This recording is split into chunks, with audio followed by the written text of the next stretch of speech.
All right, let's get right into it.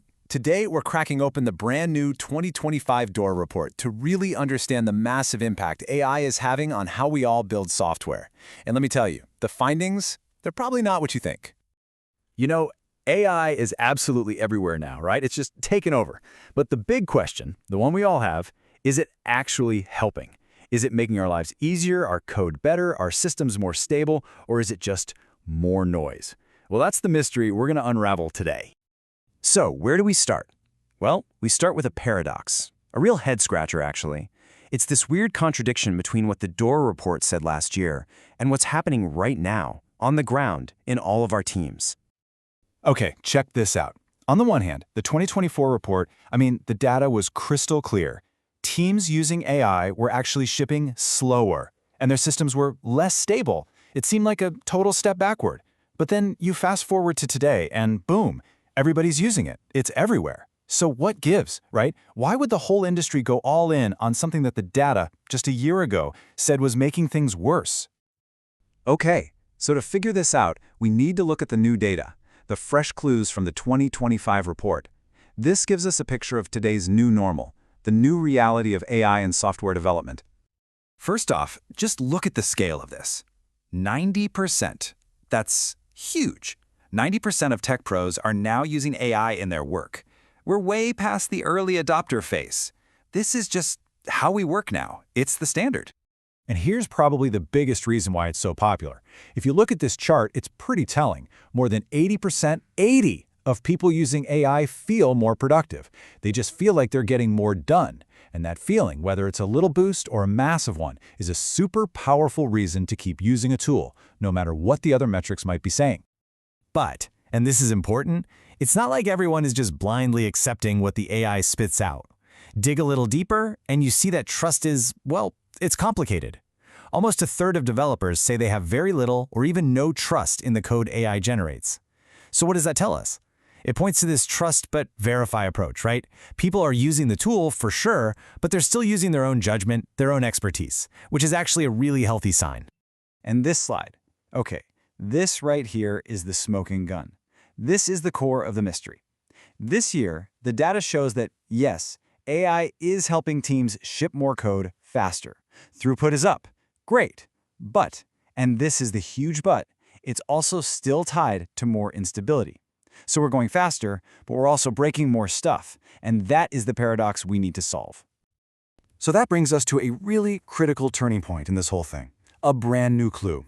Maybe, just maybe, it's not about the tool at all. Maybe it's about the team, the environment around the tool. Just think about it for a second. What if AI isn't a magic bullet? What if its effect completely changes depending on the team that's using it? You give the exact same tool to two different teams, and you get two wildly different outcomes. What if that's what's happening?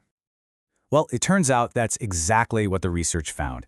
They did this deep dive and identified 7 totally distinct types of teams. These archetypes that really capture what it's like to work there. You've got your harmonious high achievers who are just crushing it.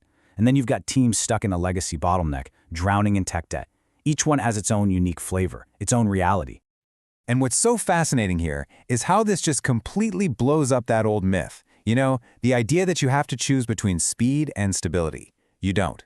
The best teams, the elite performers, they don't make that trade-off. They are great at both. And that proves it's not about trying harder. It's about the system they're in. That system is what lets them be fast and stable. Okay, so we've got the paradox, we've got the new data, we've got the idea of team profiles. We have all the pieces on the board. So, let's put them together. It's time for the big reveal. Here it is, the single biggest takeaway from the entire 2025 DORA report. AI is an amplifier. That's its main job. It doesn't create good teams or bad teams. It just takes whatever you already are, your strengths, your weaknesses, your culture, all of it, and it cranks up the volume to 11. And this quote from the report just nails it. The real wins from AI don't come from the tool itself. They come from focusing on your underlying system. It's simple, really. If your team is already running smoothly, if you have great processes, AI is going to make you even better. But if your system is a mess, if it's total chaos, well, AI is just going to help you make more of a mess even faster. I love this analogy from Gene Kim in the foreword. He says AI is like being handed the keys to a Formula One race car. Now, if you give that car to a team that's only ever known how to walk, a team with slow manual processes and clunky workflows, are they going to win the Indy 500? No way. They're going to crash and burn on the first turn. The tool is incredibly powerful, but it's totally useless, even dangerous, without the right system, the right road, and the right skills to handle it. Okay, so that's the diagnosis. We get it. AI is an amplifier. So what do we do about it? What's the path forward? And the report is super clear here. Stop obsessing over which AI tool to buy next. The real work is in getting your organization, your system, ready for it. This really is the big mental shift we all need to make. It's not a tools problem, it's a systems problem. The focus has to move away from the shiny new tool and onto improving the engine that your teams actually run on every single day. And the good news is, the report gives us a really practical roadmap. 3 key things. First, you've got to invest in your internal platform. That's the racetrack for your AI-powered race car. It has to be solid. Second, you need to adopt a systems view. Think about the whole value stream. Make sure one team's AI-fueled productivity doesn't just create a massive pileup for the team downstream. And third, use those 17 profiles we talked about. They're like a diagnostic tool. Figure out which profile fits your teams, understand their specific pain points, and then you can apply the right fix. So when you boil it all down, AI is really just a mirror, a brutally honest one. It doesn't create your culture or your processes, it just reflects them back at you, with the volume turned way up.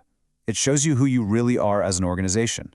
So the big question, the one this report leaves us all with, is pretty simple. When you hold that mirror up to your team, what are you going to see?